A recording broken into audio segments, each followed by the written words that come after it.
Talking a little Lions football, the Jim Leland stuff is out there as well on a Friday. David, do we have any ticket text? And we'll get to some calls. Are you a little uncomfortable with how great things are going at Lions training camp? Not worried at all. Totally different team, since the common denominator for a crappy team for the 6 years was William Clay Ford. Tom in Detroit says, not everyone is comfortable with where the Lions are. Rico, you and David are skeptical about how well they will do. Rieger has them finishing at 10-7 and losing the division to the Packers.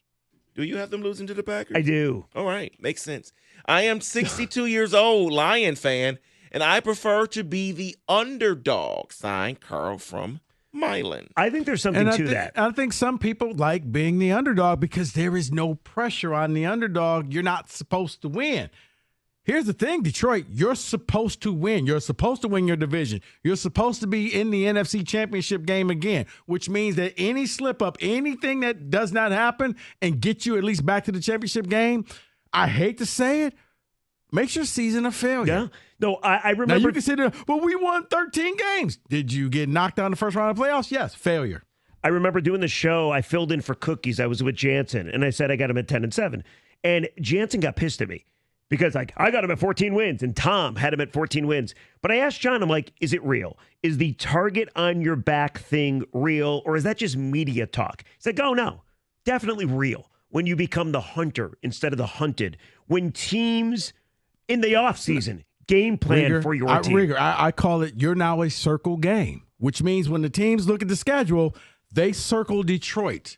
We got to get prepared for Detroit. We got to come up with new plays, new game plans, new offensive plays and defensive plays. We got to try to figure out how to beat this team. There is no, we're going to rest some starters. We're going to rest some guys. We're going to get people healthy. Case in point, you don't believe me? Let's just say that Jahmyr Gibbs was injured and you're playing the Carolina Panthers. Guess what, folks? He's probably not going to play in that game. Why? You don't need him. You're going to get everybody's best punch for 17 weeks. At least, and in the playoffs. But all throughout the season, all those teams that you're thinking, oh, we can beat this team, you're going to get their very best punch. You probably will beat them, but it's going to be a battle week in and week out. You're now going to find out what it's like to be the Kansas City Chiefs. You're going to find out what it's like to be those top elite teams because you're there now. Like, I'll be honest with you. I think if there's one guy that will make sure this team doesn't rest on their laurels, read their press clippings, it's Dan Campbell. I am so sold on that guy, maybe not so much with the game management, but with just the culture that he's built.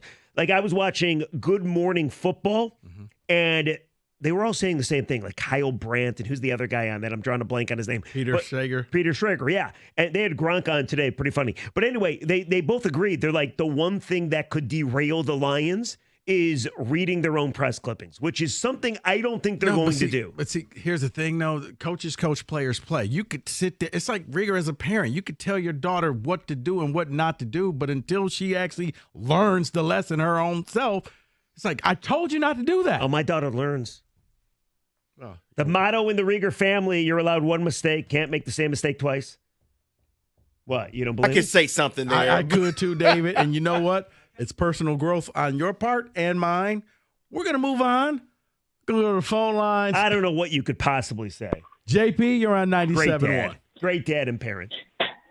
Hey, guys. Hey. JP here from London again. Hey, man.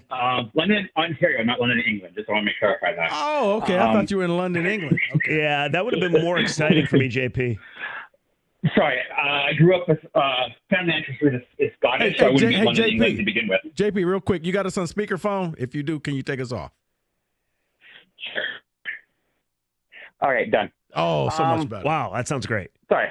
Actually, I had it on Bluetooth. Maybe that was the issue. So about the Lions. I grew up a Montreal Canadiens fan. I grew up a Toronto Blue Jays fan. I grew up a Montreal Expos fan, and then when I moved to Windsor, I continued to grow up being a Red Wings fan, a Tigers fan, and a Lions fan. Great choices. From the Niners. Well, I switched from the Niners, which were my parents' team, to the Lions because I just didn't want to be the Niners anymore because I didn't like my dad. So that's a whole other stuff. So Niners are still okay. Get into some stuff. Oh, yeah. So the thing is about these Lions, I've watched teams succeed. I've watched teams fail. The one thing about this team is they're doing the same thing that the Red Wings did in the early 2000s. They're doing what the Blue Jays did back in the early 90s. They did what the Montreal Canadiens did back in the 80s and 90s. They're drafting well. They're developing well.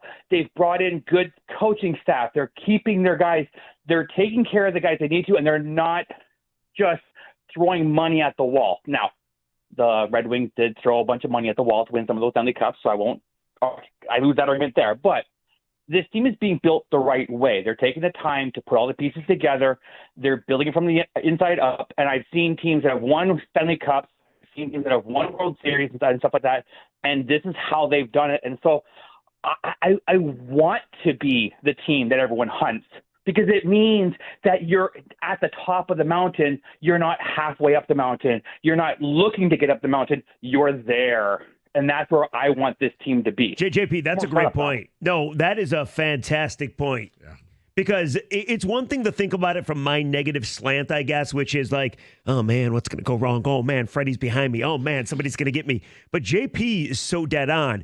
If people are chasing you, that means you're close. And we've never been close. Oh, that's it. That's why I said you're the hunted. You're the circle game.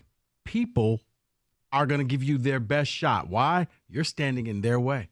You're not the Carolina Panthers where they can take a day off and still beat you. Let's go to Charles, Southfield. You're on the ticket. What's going on, Charles? How are you, bud? Hey, that was a great call. Hats off to you, JP. I've been watching the Lions since '61. Guys like Joe Don Looney and Bill Plum moved away for 10 years, came back 15, 20 years ago. Told my buddies a couple of years ago, before the start of the 22 season, that the Lions would contend in 23 and go to the Super Bowl in 24. So my butt is on the line. Having said all that, I am definitely, now that my butt is on the line, you have to be nervous. You're confident, like JP said, you got the right pieces. But things can go wrong. It's not going to be automatic. Just because you won 12 last year and just because you got to the championship game doesn't mean you automatically take that next step and go to the Super Bowl. It's not a rite of passage. Yeah, exactly. I think they're capable. I think they great shot to do it, but you have to be a little nervous. I think we lose Charles. Charles, you're breaking up. Charles, yeah, if Charles, you were breaking up, Charles. Go ahead. I'm just curious, what's the big sticking point, though? Because we went from one caller that said, I love where we're at. We're the hunted, we're close, Super Bowl potentially. Then Charles is like more like me, I feel, which is like, damn, I've been through this before. I feel the negative. I feel the past. Well, he said he's been there for, since 61? Yeah. Long time. Yeah. Long time. But I wonder what's the one thing that freaks him out? Or is it just being a Lions fan for his entire life? I think for a guy like that who's been following the team so long, you know the history that you don't follow up a good year with another good year. Do you ever think you'll lose this feeling? Like, let's say the Lions go off and roll out 3 Super Bowls. They go to 3 Super Bowls. They win back-to-back Super Bowls. Yeah. Like, do you ever think you lose this feeling like somebody's chasing you? Yeah, you do. Because, It'd be nice. I don't like it. You know what you become? You become Boston Red Sox fan. For years, it was the curse of the babe and all of this, and then they start winning World Series. You think they care about that anymore? No. Can I ask you a quick question? Do you believe, honest answer, do you believe Red Sox fans a little bit miss the bitching and the whining about never being able to win? I mean, that was who they were. That was their culture. That was their identity. No, but you know who does? Cubs fans. Because that was their identity. The lovable losers. And they won a World Series. 248-539-9797. The ticket text, the exact same number, 97 won the ticket.